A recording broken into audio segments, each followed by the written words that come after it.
ప్రజావాణిలో భాగంగా గుంటూరు జిల్లా పరిషత్ కార్యాలయంలో నిర్వహించిన ప్రజావాణి కార్యక్రమంలో పలువురు ఫిర్యాదులు చేశారు.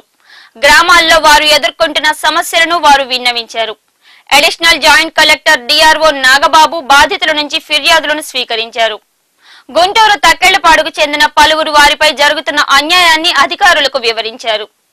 ఈరోజు కుల క్షత్రియ పోరాట సంఘం ఎంఆర్పిఎస్ ఆధ్వర్యంలో పెదకాకాని మండలం తక్కెళ్లపాడు దళితుల సమస్యల మీద ఈరోజు గ్రీవెన్స్కి రావడం జరిగింది. దాదాపు 50 సంవత్సరాల క్రితం తక్కెళ్లపాడు పంచాయతీలో 20 మంది దళితులకి 13 ఎకరాలు పట్టా ఇవ్వడం జరిగింది. ఈరోజు ఆ పట్టా భూమిని అక్కడున్న అగ్రవర్ణాల వాళ్ళు ఆక్రమించుకుని చెరువుగా తవ్వాలని ఆలోచన చేస్తూ ఉన్నారు. దీన్ని వ్యతిరేకిస్తూ అలాగే ఆ పట్టాని దాదాపు ఇంతకుముందైతే టెంపరీ పట్టా ఇచ్చారు, ఇప్పుడు పర్మనెంట్ పట్టా తక్కెళ్లపాడు దళితులకి ఇవ్వాలని, అలాగే మట్టి తోలే ఆలోచనని నిర్మించుకోవాలని కోరుతూ ఈరోజు కలెక్టర్ గారి గ్రీవెన్స్లో ఇవ్వడం జరిగింది.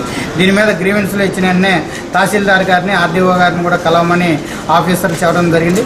ఇప్పటికైనా తక్కెళ్లపాడు పెదకాకాని మండలానికి సంబంధించిన మండల అధికారులు స్పందించి ఆ మట్టి తోలే ఆలోచన నిర్మించకపోతే ఎంఆర్పిఎస్ కేవీపీఎస్గా జిల్లా వ్యాప్తంగా ఆందోళన చేస్తామని ఈ సందర్భంగా తెలియజేస్తామని. మరి పెదకాకాని మండలం తక్కెళ్లపాడు గ్రామంలోని రామచంద్రపురం అని చిన్న ఈ మధ్య పంచాయతీ అయింది. అక్కడ ఉన్న రైతులు 2005లో తోవాలని చెప్పి కాంగ్రెస్ ప్రభుత్వం హయాంలో వాళ్ళు తోవాలని చెప్పి ఆ రోజు ప్రయత్నాలు చేసి తోలే క్రమంలో ఘర్షణ జరిగినప్పుడు ఆర్డీఓ గారు మన కలెక్టర్ గారు వాళ్ళు వచ్చి అక్కడ ఆపేయడం జరిగింది. మరి ఈరోజు మళ్ళీ ప్రభుత్వం రాగానే మళ్ళీ దళితులు అనేది చూడకుండా ఏదో చిన్న 30 సెంట్లు అట్లా 20 మందికి ఇచ్చినాయి.